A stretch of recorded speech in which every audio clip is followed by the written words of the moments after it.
Hi there, welcome to Kneppy Invest and welcome to my top 20 holdings as of July 1st, 2025. I thought this would be a good day to record this video because A, it's the first day of the financial year. B, it's been a while since I've done this endeavor, gone through my top 20 holdings. I think it's about 8 or 9 months. And C, it was one of your requests. In fact, the main motivation for me doing this video is simply because one of you requested it, and that's it. Sometimes that's all the motivation I need to record a video. Just request it. Okay, now I do intend to release this video at the start of September. In fact, it might be the first backed video I will release. And you might be thinking, you might even be concerned or worried, I wouldn't go that far maybe, that there is a 2-month delay from when I record this video to when I'm releasing. So how relevant is the top 20 holdings from July 1st to September? So there could be a significant turnover. It could be significantly different from September to July. But my response to that would be, if you have a look at the makeup of my top 20 holdings, you will notice a common theme. And that common theme is this particular list of 20 companies is full to the brim almost of high quality companies. And my intention when it comes to high quality companies is to hold those companies as long as possible. I might add to those positions.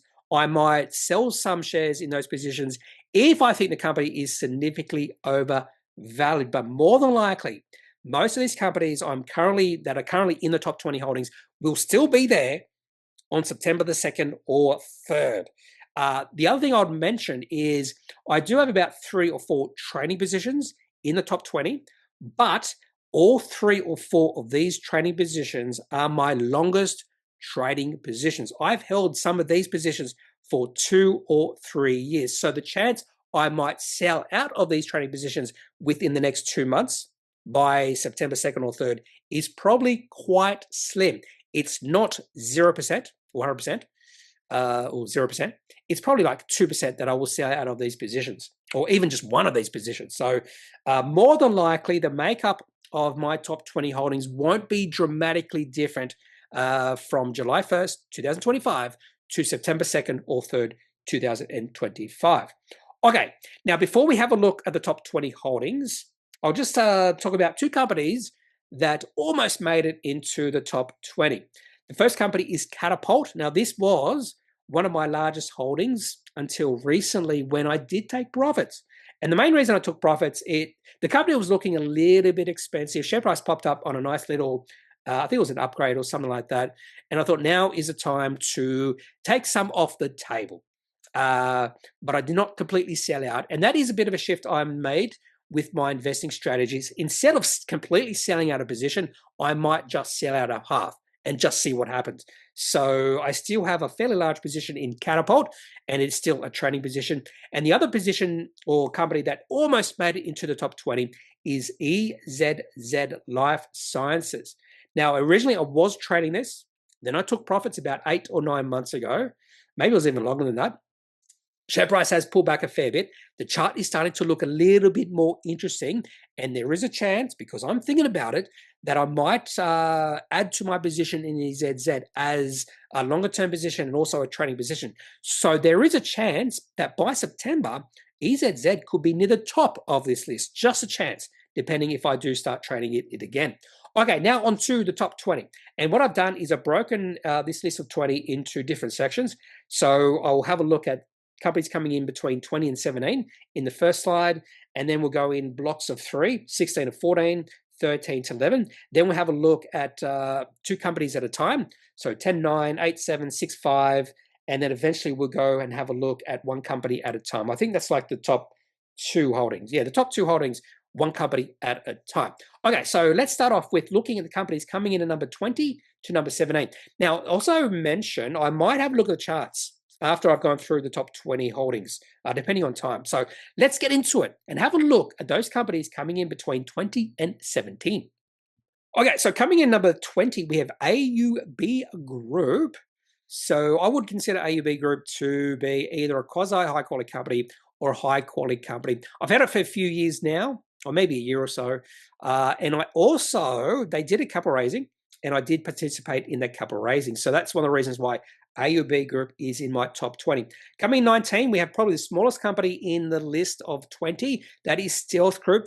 This would have been also near the top of the list recently, but I did take profits. So even though I did take some off the table, it's still in the top 20. So I took a position in Stealth Group a few years ago at 15 cents. Share price has been as high as 90 cents recently. So definitely the smallest company in this list with a market cap about $100 million. Coming in number 18, we have Objective Corp. This is a company that I wanted to own for the longest time, but I always thought it was really expensive. And then eventually share price pulled back a fair bit, and that was the opportunity for me. So that was me trying to find some value in a company I wanted to hold. And eventually the share price pulled back. Now on to Superloop, coming in number 17. This is one of my training positions. I've held this for a while. And I should also mention, just like Catapult, I did take profits with Superloop. But because the share price has risen a fair bit, even though I have taken some off the table, it still finds a position in my top 20 stocks. Okay, so let's move on to companies coming in between 16 and 14. And those companies are coming in number 16. We have Pro Medicus. Now, I have subtly shifted or changed my investing strategies. In the past, what I used to do, if I held on to a high quality company and I thought the company was overvalued or significantly overvalued, I'd completely sell out of the position. I did this so many times, thinking I was really smart, selling completely out of position. It's expensive. Share price will pull back, that sort of thing. And I have changed my strategy within the past year, where now instead of completely taking profits, I'll just sell out of 30% or a third or 50% and maintain a holding in the rest for the long term, for as long as possible. And then if I see the share price of a company pull back a significant amount, I might add to the position. So I have done that with Pro Medicus. I do think Pro Medicus is really overvalued, but with the P/E ratio of 300, but maybe they can justify the valuation with significant growth in the future. So just in case this company can succeed to grow at a significant rate, I decided to only sell out of half of my position. But even though I've done that, it still comes in at number 16 in my top 20 holdings. At 15, we have the first American company or listed company, and that is Apple. Funnily enough, I probably would consider Apple to be the lowest quality. Actually, I wouldn't say that now because I do own Shopify, and that is towards the top of the list. And I probably would put Shopify behind Apple. Shopify has the potential to grow significantly, but I do think it needs a little bit more time or proof that it is a high quality company. But when it comes to comparing Apple to some of the other big companies I have in my portfolio, like Alphabet, Meta Group, or Meta Platform, Amazon, Microsoft, Nvidia, I do think Apple comes towards the bottom of that list. But I'm happy to hold Apple for the long term, and no thoughts about selling that position. Zero in or among my ASX high quality holdings, I probably would consider Zero to be the bottom of the list, just like Apple. And the reason I would say that is because Zero just became profitable, but because of the potential long runway of growth ahead of Zero, even though it's just hit that inflection point of becoming profitable, I wouldn't necessarily say it is high quality just yet. It still needs time, or it needs a little bit more time to prove its business model, but I definitely think it's on its way. And because of that significant potential growth over the next 5, 10, or 20 years, I am maintaining a position in Zero for the long term. Okay, now coming in between 13 and 11, we have CSL. Coming in number 13. CSL, this is an interesting one. So I've mentioned that I'm willing to take profits, trim down my position sizing in high quality companies that I think are overvalued. But when it comes to high quality companies that I think are undervalued, I'm willing to add to my position. And that is definitely true with CSL. And my thinking around this company right now, share price is hovering around $240. P ratio is the lowest it's been for quite a few years. In fact, the P ratio of CSL is below that of CBA, which is absolutely absurd. So I am and have been actively thinking of adding to my position in CSL recently. And if I do that, CSL would move near the top of this particular list. Coming number 12, we have Nick Scali. A bit of a surprise. Went through this particular exercise. I've never really thought about my position in Nick Scali. I've never thought about selling half of my shares in Nick Scali. I've never thought about adding to my position in Nick Scali. I just bought some shares quite a few years ago, and it's just done what it's doing. In fact, I do think it's a high quality company. The growth in Nick Scali over the last 15, 20 years has been substantial. And I think the runway or the potential runway of growth for Nick Scali moving forward is still there. So I'm very happy to own Nick Scali for a long term. And I have not even thought about selling my shares in Nick Scali, even taking profits in that company. Coming in at number 11 is Meta. This was opportunistic buy.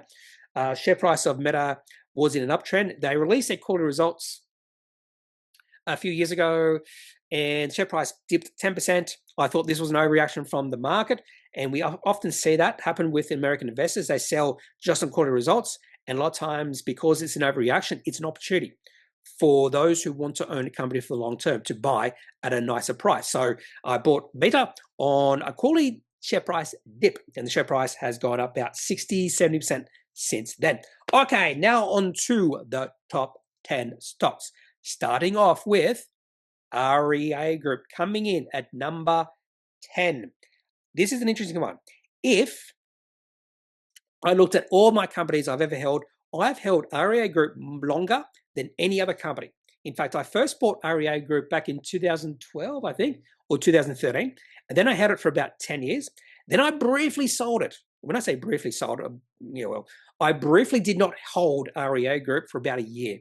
And during that year period, share price of REA Group fell a fair bit. In fact, I released a video why I sold REA Group. I thought it was significantly overvalued, and I completely sold, just like I used to always do. And then the share price seriously did fall. And then it got to the point where I said to myself, no, REA Group is a high quality company, the sort of company I want to own for the long term. I'll buy back in. Share price has doubled since then. And even though share price is significantly higher than when I sold it a few years ago, there is no way I will take profit in REA Group. So this is, well, I might take profit, but there's no way I will completely sell out of this position. So I might take a little bit of profit if I think the company is a little bit overvalued. But REA Group coming in at number 10. Now onto one of my trading positions, a very successful trade. This has been Shape Australia for a few reasons. It's one of my largest holdings, coming in number 9, but also, again, a really nice dividend yield on my initial capital. I think that dividend yield is about 15% right now. So I originally bought some Shape Australia shares a few years ago when the share price was like 79, maybe 80 cents, maybe even 90 cents. I forget exactly what the share price was. It liquidly traded. Share price had just turned into a nice little uptrend. I wasn't sure, but I've held this position for a few years, and the share price has tripled. And the company released a nice little trading update recently, and the share price has taken off. So coming in number 9, we have Shape Australia, one of my trading positions. Coming in at number 8, we have NVIDIA. Funny enough, NVIDIA at 8, Alphabet at 7, and just like Meta Platforms and a few other American listed companies, I have not even thought about taking profits in these ones. In fact, I would even argue NVIDIA is looking okay value at these levels.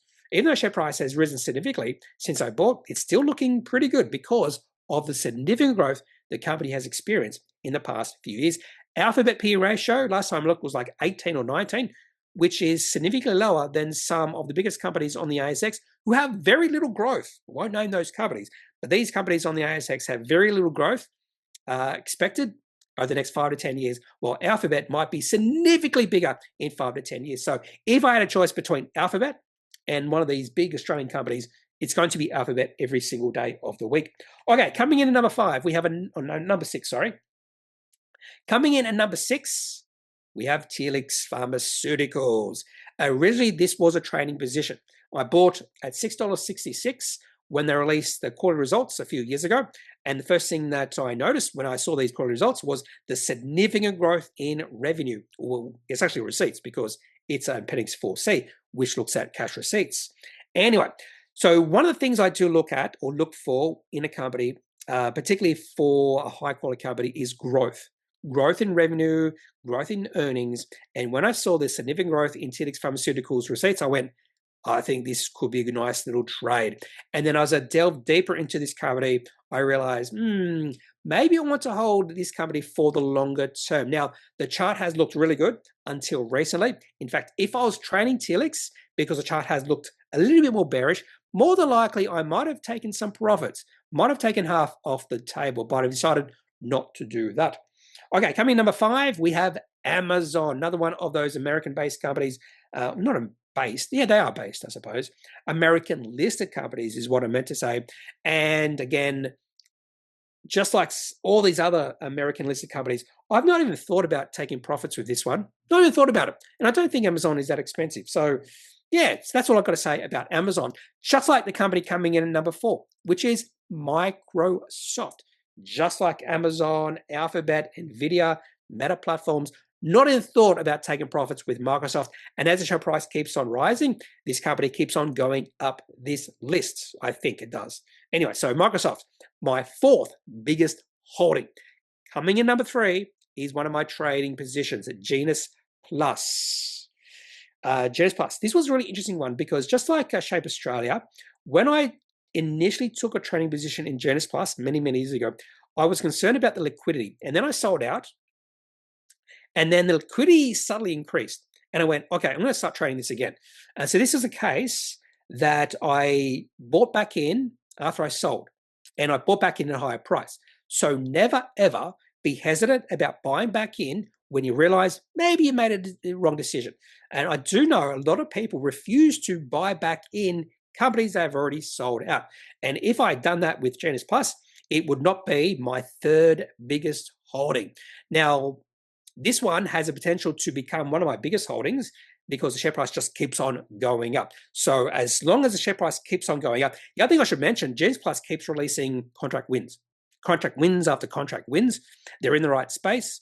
And there is potential. This could be my biggest holding by September. So let's have a wait and see if that is true. And if the share price is higher than it is now, more than likely I have not taken profits. So I haven't thought about taking profits with Genus Plus just yet. Okay, now on to my 2 biggest holdings. It might be a bit of surprise to some of you because coming in number 2, we have Shopify.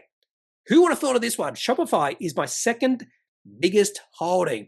It didn't really shock me because I bought Shopify back in 2022 when the share price had pulled back significantly. Remember, interest rates were rising. These sort of growth companies' share price had pulled back significantly. But the thing is, Shopify is undergoing significant growth, not only with the company, but also the share price. Share price has gone up significantly.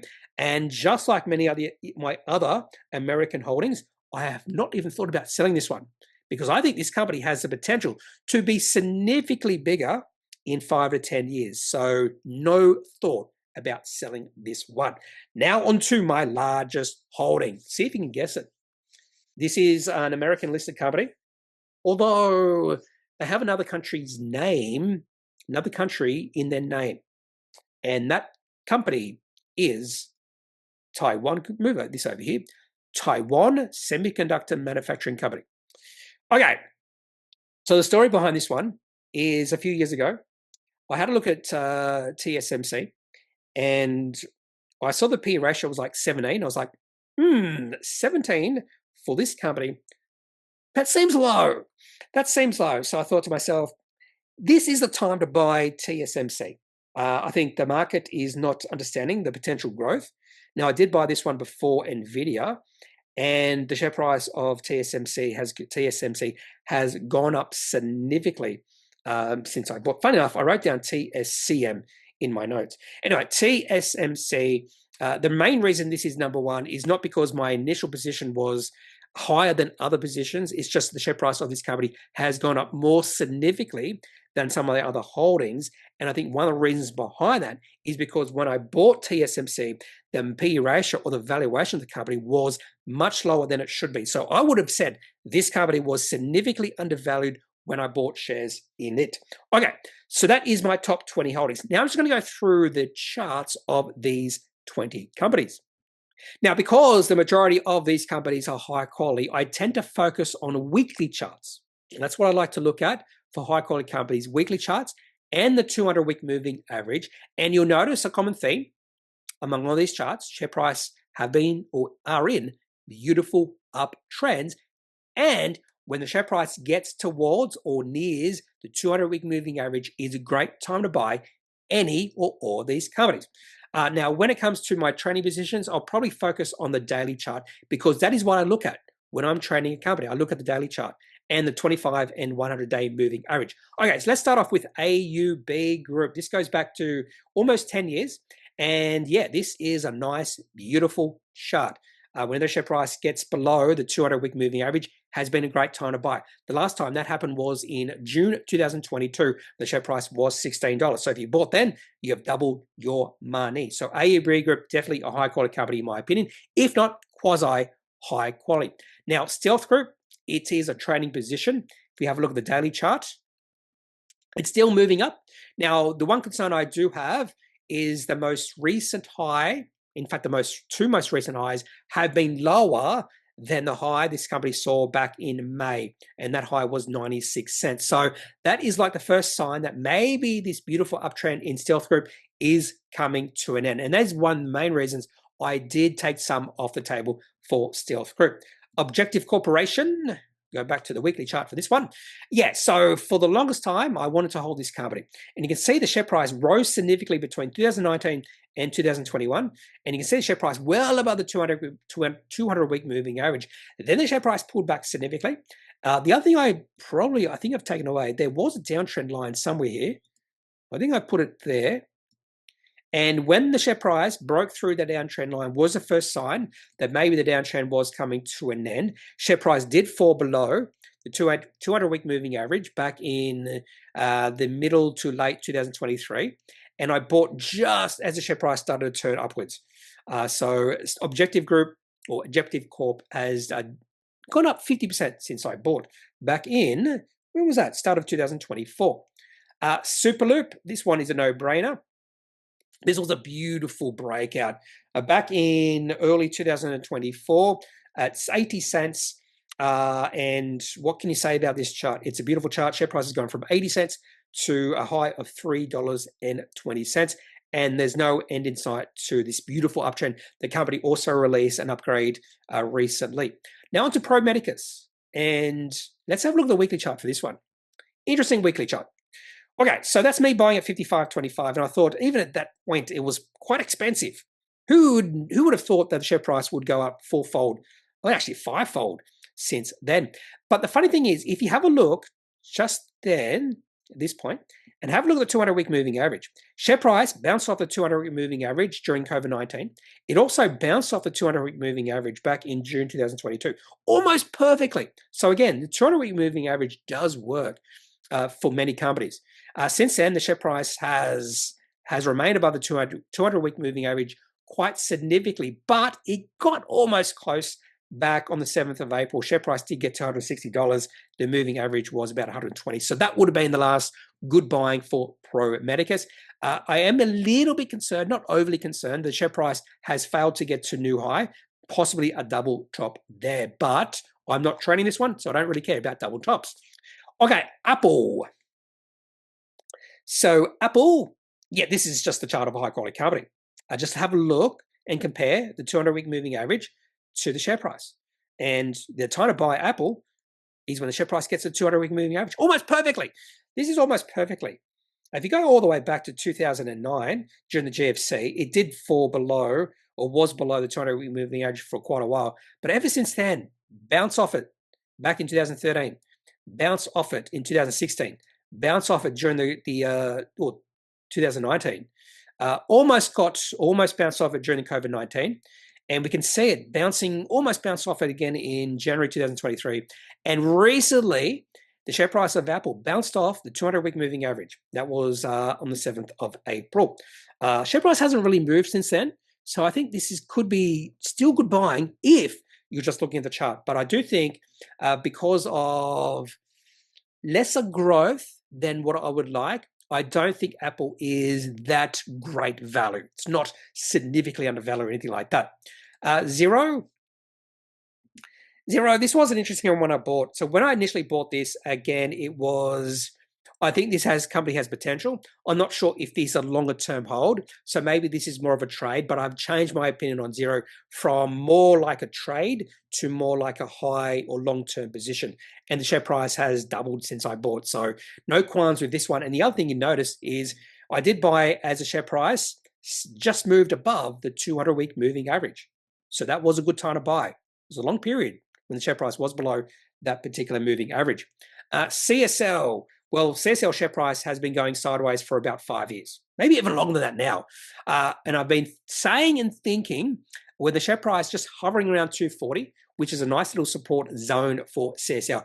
This could be a good time to buy some shares in CSL because eventually share price will break higher.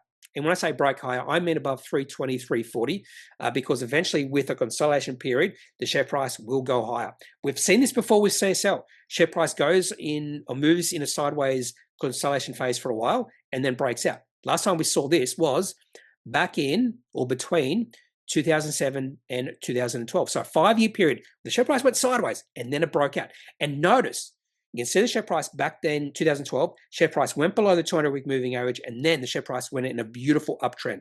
So is that going to happen again? We've set it for below the 200-week moving average twice now. So I think this is looking really interesting, CSL. And the other thing is, the valuation of this company is looking way more attractive than it has been in the past. Nick Scali, the company I don't really think about. I hold it, and TradingView has gone silly. Sometimes when this happens, all I have to do is just refresh it, and then TradingView doesn't go silly. Okay, so you can see going quicker. I haven't even put where I bought Nick Scali. I'm pretty sure I did that. Anyway, so that's how much I think about Nick Scali. Haven't put what price I bought. So yeah, so this one, if you go all the way back, Nick Scali, probably if you go back to when I listed for about the next 5 or 7 years, share price didn't do anything, probably liquidly traded as well. Share price really broke out back in 2013 when the share price was $2. And since then, on occasion, share price has fallen below the 200-week moving average, and that's the time to buy. That's when I did buy somewhere back in 2022.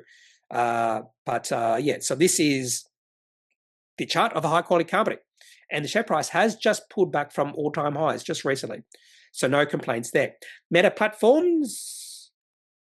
Remember back in 2022, there was a lot of concerns about Meta Platform because I think it was a research and development. They were spending a lot on that, and the market didn't like it. That's why the share price dropped a lot. I just wish I was more courageous and buying Meta Platforms on that massive dip, just like Netflix dipped a lot because there was a decrease in subscribers for like one period.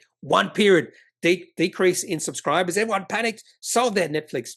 Anyway, so then Meta Platforms went on a beautiful run, and there was a little bit of a dip back in April 2024. I thought it was longer than that. And I bought some shares at $4.25, and it's gone up probably at 70% since then.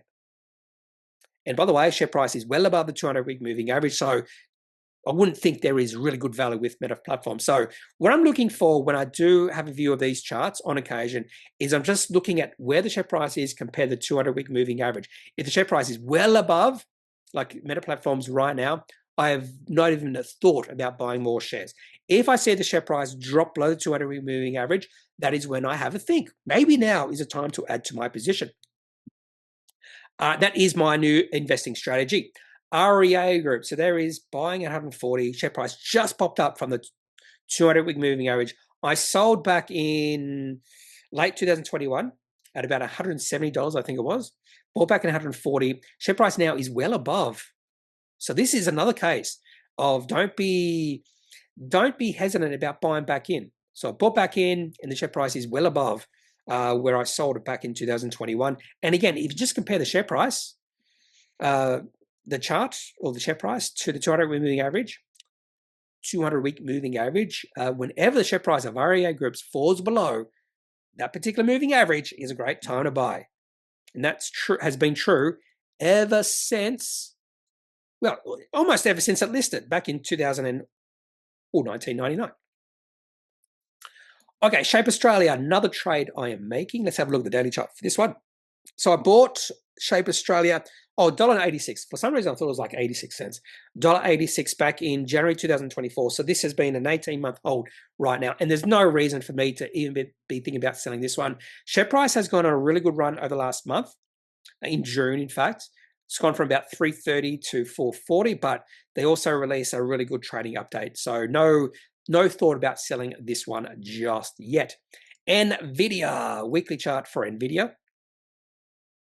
Yeah, there was a little period where the share price did drop below the 200-week moving average back in October 2022, and we have seen it bounce off the 200-week moving average in the past. So that little, investing strategy, buying high-quality companies, when the share price dips towards the 200-week moving average or just below it, has been really successful for NVIDIA. Right now, the share price is well above it. So again, this is another case where I have no thoughts about adding to my position in this one. Maybe if the share price kept on dropping in April to about $70, I could have thought about buying or adding to my position, but NVIDIA. Okay, Google or Alphabet. Just have a look at this one. Well, this was just a fortuitous that I did buy when the share price hit the 200-week moving average back in September 2022. That was just fortuitous because I didn't have that rule back then. I did not hear of that rule. Just buy high quality companies when the share price hits the 200-week moving average or falls below it.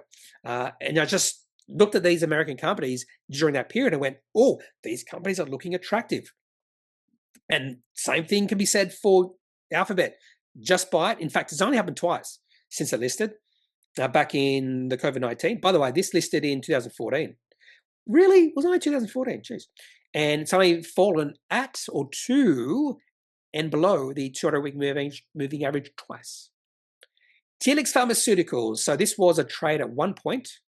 Oh, trading view is going slow again.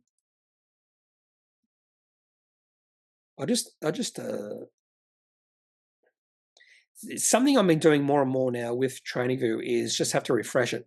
Okay, so this is the TLX weekly chart. Now, when I first started trading it, I was just looking at the daily chart. But if you have a look at the weekly chart, you'll notice, because this company has been listed that long, since 2017, and the moving average started in 2021, the share price has remained above that particular moving average throughout its history.